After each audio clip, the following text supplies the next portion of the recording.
这集我讲话会比较慢，因为我身处在一种观察者的角度下，一切都会从内心很自然的流动。这集的目的会带领大家一步一步解开大家内在的框架，从虚幻的结构里面解脱出来。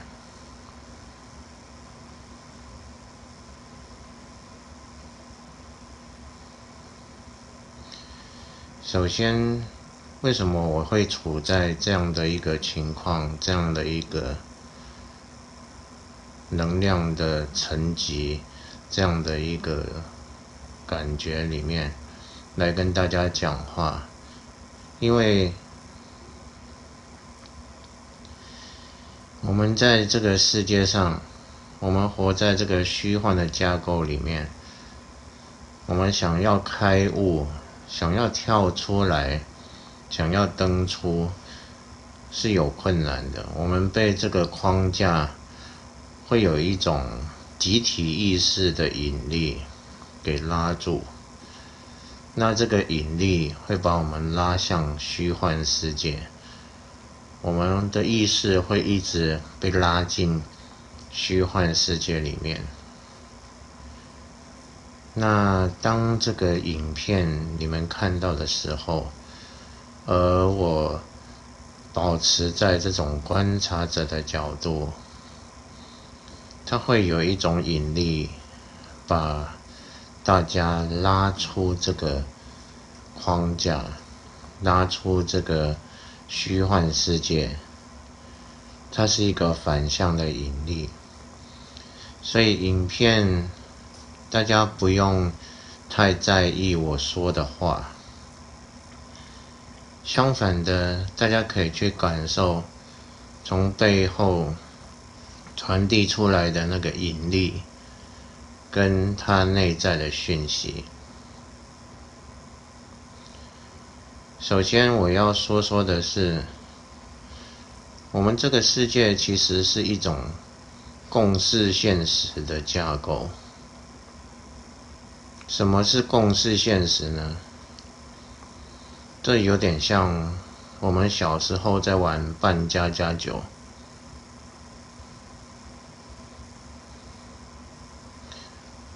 扮家家酒，两个人说好某个物品代表什么，然后这个环境代表什么，我们讲好了，我们就照这样的方式去玩。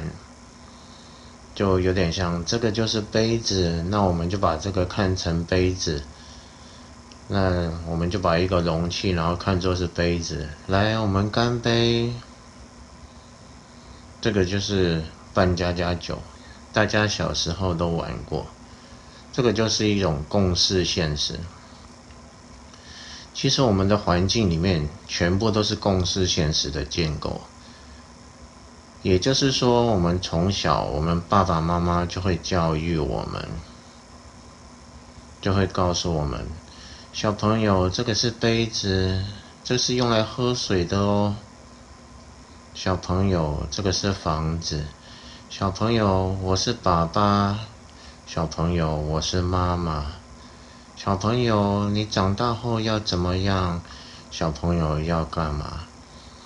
然后我们接触了学校的教育，整套的教育体系也是告诉我们许许多多我们要如何看待这个世界的架构。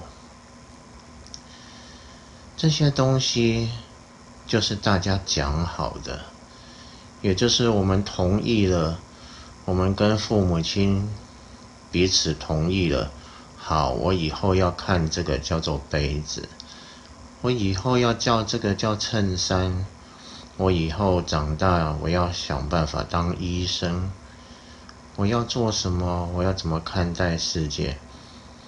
这些所有的东西我们都跟父母亲跟我们的学校老师们跟社会们所有都讲好了，所以我们几乎全世界的人都在这样的一个共识现实下生存，也就是大家都说好了，说好就好了，然后我们用这种方式去看待世界。那这个就是一个游戏，它不是真的。我们不知道世界本来是怎么样的，我们不知道宇宙本来是怎么样，我们不知道生命本来是怎么样，我们只是讲好了这么看待世界，我们就用讲好了这一套活一辈子。这就是现实，就是我们所有人经历的一个过程。这是真的吗？生命真的是这样吗？它背后能感知到的，真是像我们所说的这样吗？其实不是这样，所以我们要走出来。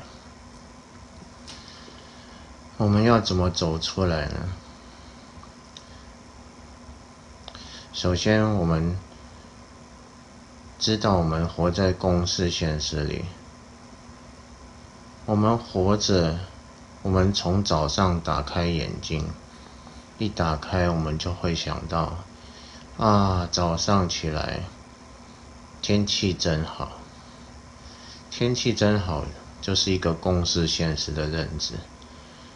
然后看到我的房间，我的房间好乱啊，我的房间也是共识现实的一个结果。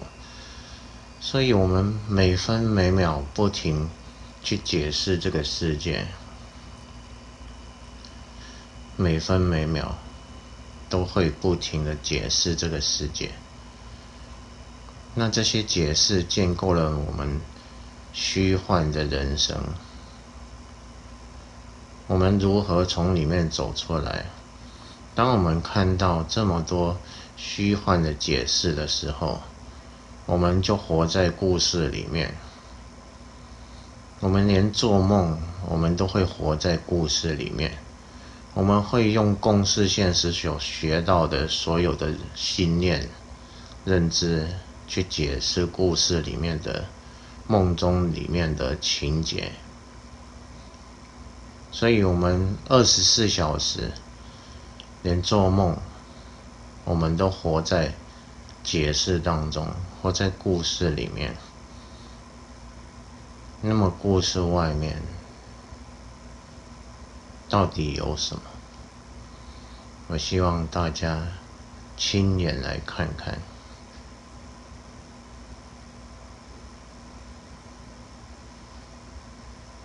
解释，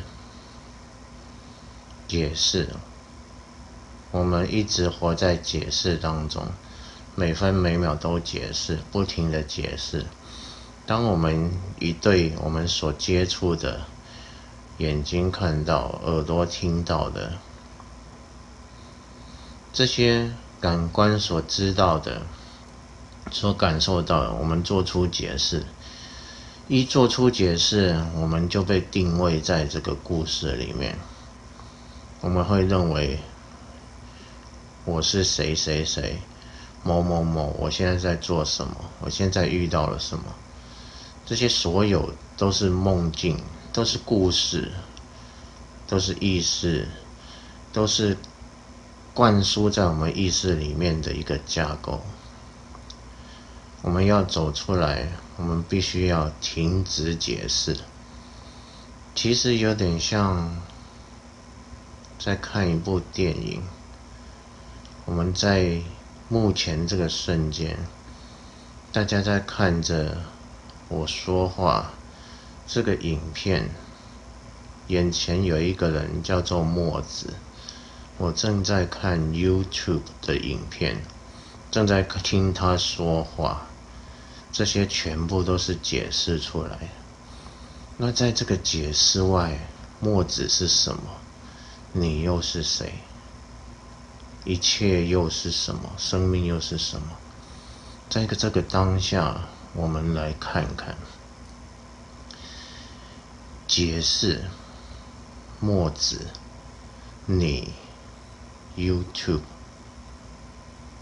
在这些当中，可不可能我们来找到一个缝隙，我们来暂停，我们来看看墨子背后有什么，你手机背后有什么， YouTube 背后有什么。我们现在来看看，请看这里，我们用一点点的时间，3、2、1。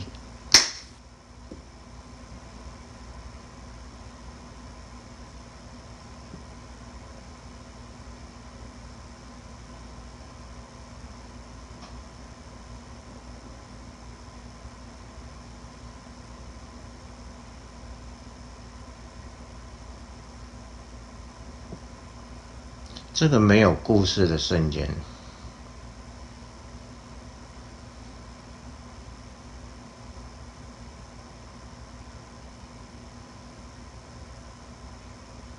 墨子不是墨子，你也不是你，手机也不是手机， YouTube 也不是 YouTube， 什么都不是。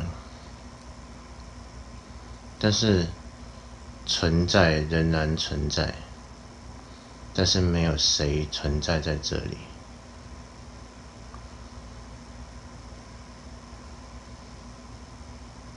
我们回来，如果能够有一点点感受，那么就是这么一个瞬间，我们就可以做一个暂停的动作。如果我们能做这样暂停的动作，那么我们就有一个机会能够看到真相是什么。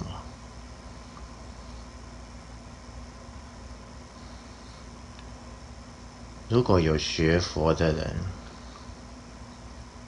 对一部经典一定很熟悉，叫做《金刚经》。我们听过一个故事，禅宗从达摩祖师到了中国之后，一直传1代、2代、3代、4代，传到第6代的时候，有一个祖师叫做慧能，六祖慧能。他在听他师父念《金刚经》的时候，念到了一句话，他就开悟了。那句话叫做“因无所住而生其心”。这句话其实只要了解前面4个字就可以，因无所住。因无所住的意思是什么？也就是我刚才讲，我们无时无刻每分每秒都在解释外面的情境，即使不是解释外面的情境，我也会解释我内心的情境，我的感觉，我的情绪，我会去注解。因无所住的意思就是应该要无所住。无所住的住其实是关注、注意。也就是说，当我没有注意任何一个点的时候，这时候我们就能体会到真实是什么。因为其实我们无时无刻在解释的时候，我们会有一个先决条件，就是注意。我们会先注意某个物体、某个情境、某个状态，然后我们做出解释。我们始终把焦点放在一个地方。我们想想，我们从早到晚，甚至做梦，我始终在看着一个情境，然后并且对这个情境做出解释。那如果我能够不看呢？不看不是闭上眼睛不看，即使我在打坐闭上眼睛的时候，我还是会注意着一个情景。我可能会说啊，这时候我好安静，我腿有点麻了，我感觉不到身体了，我感觉好轻，好像在飘。我还是注意着一个情境，然后对它做出了解释。这一切都在故事里面。这个说个题外话，为什么大家打坐不能够开悟？其实不是打坐并不能够开悟，而是大家注意力并没有放掉。打坐是把5种感官给它放掉，把自己关起来，封闭在一个没有感官的地方。这时候我们就不会去注意到情境，就不会去解释情境。但是关起门来，甚至眼睛闭上，我们看到我们的内在的感官、感觉、情绪，我们还是对它做出了情境，我们对当下还是有认知。我会觉得我正在打坐。当我去思考这样子，会注意到这样子，有这样认知的时候，其实我就绑在了故事里面。打坐只是我故事里面其中一个环节，我并没有离开故事。我如何跳出故事？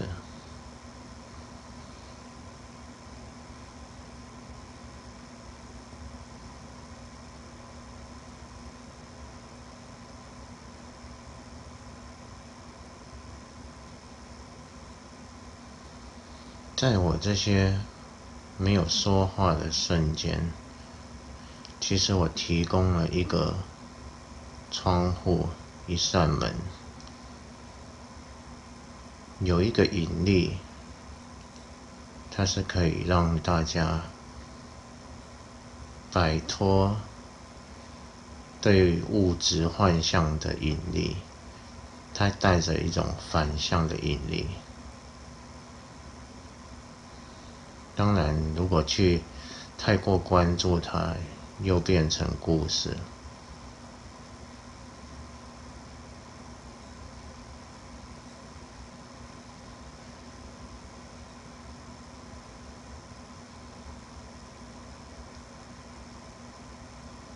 如何开悟？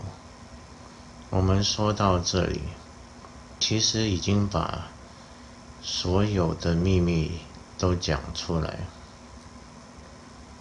故事外就是开悟，我们不需要做任何的事情跳到故事外面，因为我们在故事里，在游戏里，我们进行的任何活动都只能存在于游戏当中，存在于梦境当中，存在于故事当中。我们做的所有事情都只能存在于其中。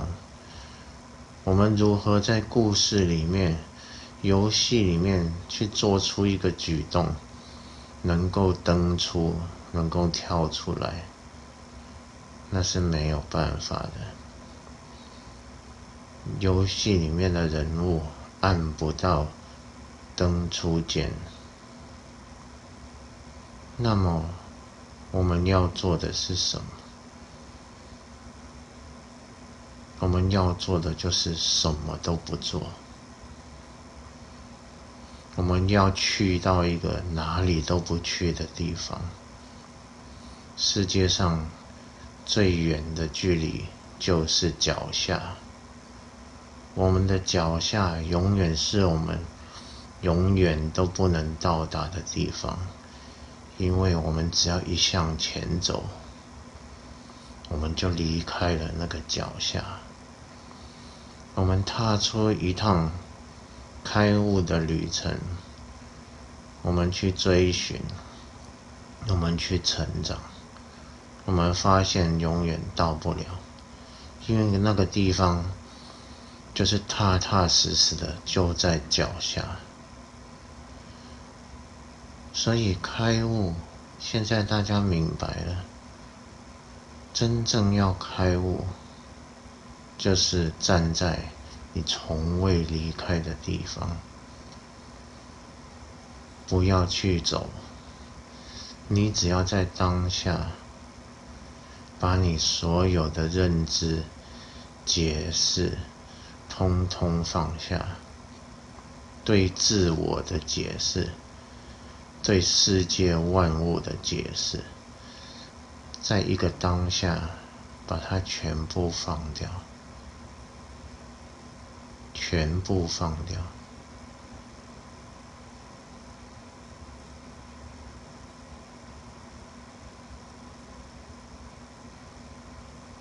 故事外，我是谁？故事外，你是谁？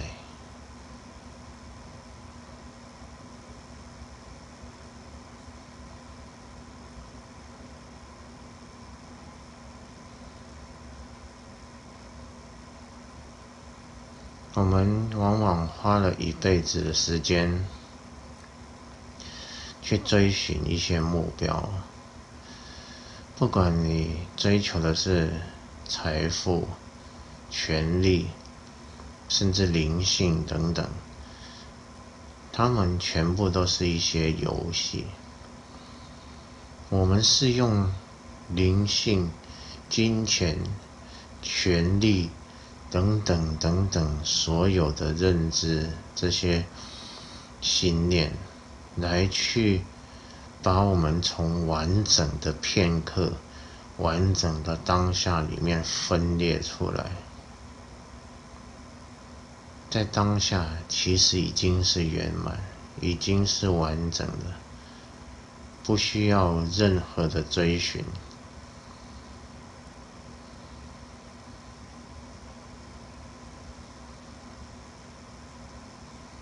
这个讲到我们这个世界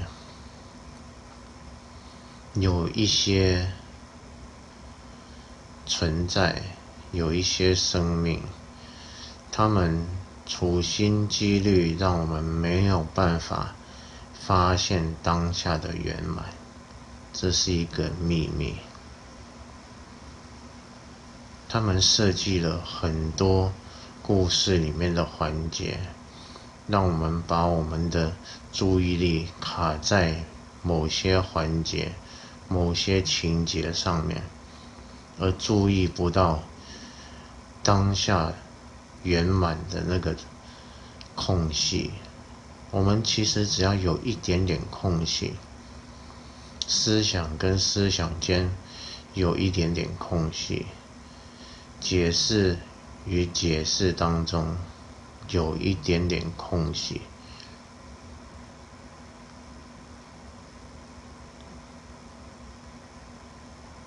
就像现在这个空隙。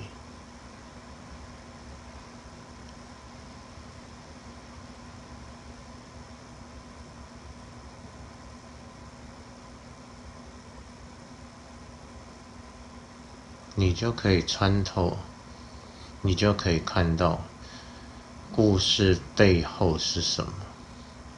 只有离开故事，按下暂停键，你才能看到故事背后是什么。我们不说开悟到底是什么，你得自己来看。说到这里，如果真正想要开悟的人，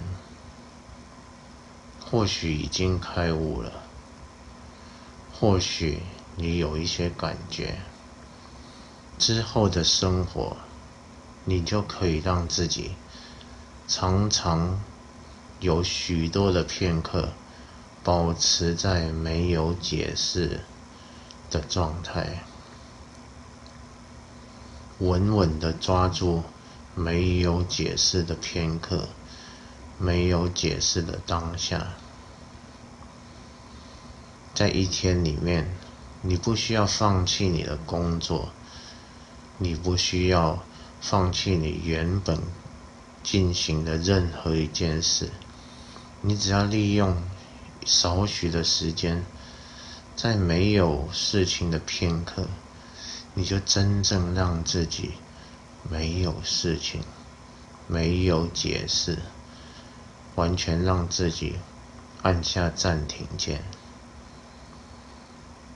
你只要这么做，没有多久，用不了多久，你就会在某一个瞬间，你直接掉到背后的那个空，背后无边无际的空。到时候你就会明白，真正自己是什么，而不是虚假的身份。我不是墨子，墨子只是我觉察的一个对象。今天的引导就到这里，以后还会有其他继续更深的引导。其实这样已经足够了。真正想要开悟的你，抓住许多没有解释的片刻。我们是被解释而遮住了眼睛，就像我们戴着墨镜来看待世界，我们永远看到的是被渲染过的世界，而不是真正背后的世界。